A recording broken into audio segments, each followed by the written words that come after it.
Good evening students, welcome back to my YouTube channel. आज का हमारा टॉपिक है कैपिटल गेन यील्ड। लास्ट में हमने बात की थी करंट यील्ड के बारे में।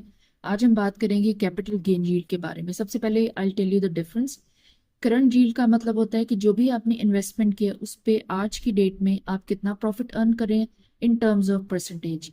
कैपिटल गेन यील्ड का मतलब होता है कि जो भी आपने इन्वेस्टमेंट किया आज की डेट में या फिर यू कुछ से ओवर द टाइम आपकी जो इन्वेस्टमेंट है उसकी वैल्यू कितनी इंक्रीज की है, उसे हम कैपिटल गेन यील्ड कहते हैं। So capital gain yield measures appreciation of investments value over the time, typically in terms of percentage. आपकी जितनी भी इन्वेस्टमेंट है वो ओवर द टाइम, मतलब सालों में जितना भी टाइम आपने इन्वेस्ट कर दिया हुआ है उसमें कितनी आप उसकी जो यू कुछ से वैल्यू है वो एप्रिशिएट किया है, वो इंक्रीज की है। इसको हम कैपिटल गेन यील्ड कहते हैं। सबसे पहले हम देखते हैं, फॉर एग्जांपल अगर आपने बॉन्ड बाय किया था फॉर एग्जांपल $950 पे, लेकिन ओवर द टाइम उसकी जो वैल्यू है वो इंक्रीज कर गई है $1000 पे। इसका मतलब है कि आपकी जो इन्वेस्टमेंट है वो एप्रिशिएट की है $50 से। सो इसको कैलकुलेट कैसे करते हैं? New price minus old price divided by old price multiply 100। तो अगर आप वैल्यूज को पुट इन करेंगे तो इट्स अबाउट 5.26%। अब व्हाट हैपेंस इज कि आप जो भी इन्वेस्टमेंट करते हैं आपने देखना होता है कि सिर्फ आपने उस पर कितना इंटरेस्ट अर्न किया है।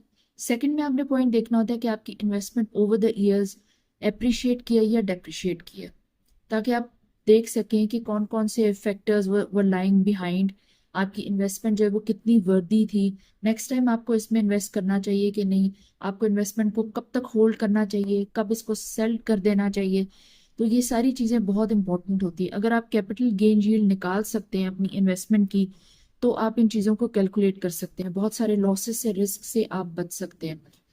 जो बॉन्ड्स की यू कुड से जो मार्केट प्राइस होती है वो वी हैव ऑलरेडी डिस्कस्ड कि जो भी गवर्नमेंट की पॉलिसी होती है उसके हिसाब say that keeps on changing.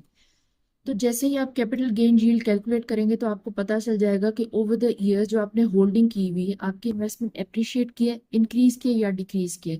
उससे आप ये डिसीजन लेंगे कि आपकी जो इन्वेस्टमेंट थी वो आपका अच्छा डिसीजन था और it was a bad decision. अगर वो डिक्रीज कर गई है तो क्या फैक्टर्स हैं, और अगर वो फैक्टर्स अभी तक हैं तो इसका मतलब है नेक्स्ट आपको इस इन्वेस्टमेंट को होल्ड नहीं करना चाहिए, आपको इस इन्वेस्टमेंट को सेल आउट कर देना चाहिए और दोबारा भी आपको इस बॉन्ड में पैसा नहीं डालना चाहिए। सेकंड पॉइंट ये होता है कि जो बॉन्ड्स की कैपिटल गेन एप्रिसिएशन होती है वो डिफरेंट होती है।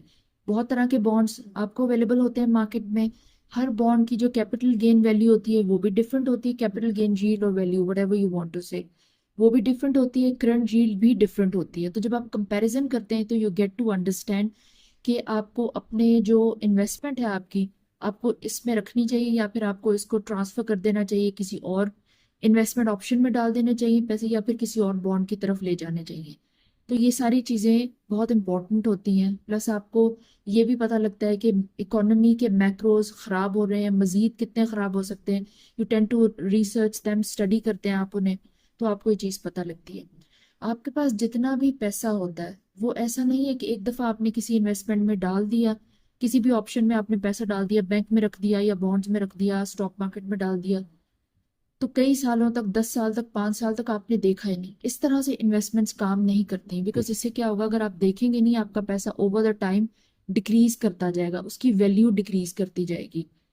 तो आपने देखते रहना होता है। जैसे ही आपको लगता है कि ये इन्वेस्टमेंट अब उतनी अट्रैक्टिव नहीं रही तो आप वहां से पैसा निकालें, कहीं और पे डाल दें जहाँ पे आपको अच्छा रिटर्न मिल रहा है, जहाँ पे अच्छी परसेंटेज मिल रही है, जहाँ पे अच्छी यील्ड मिल रही है। इस वजह से हम जो है वो करंट यील्ड भी कैलकुलेट करते हैं और कैपिटल गेन यील्ड भी कैलकुलेट करते हैं। Thank you.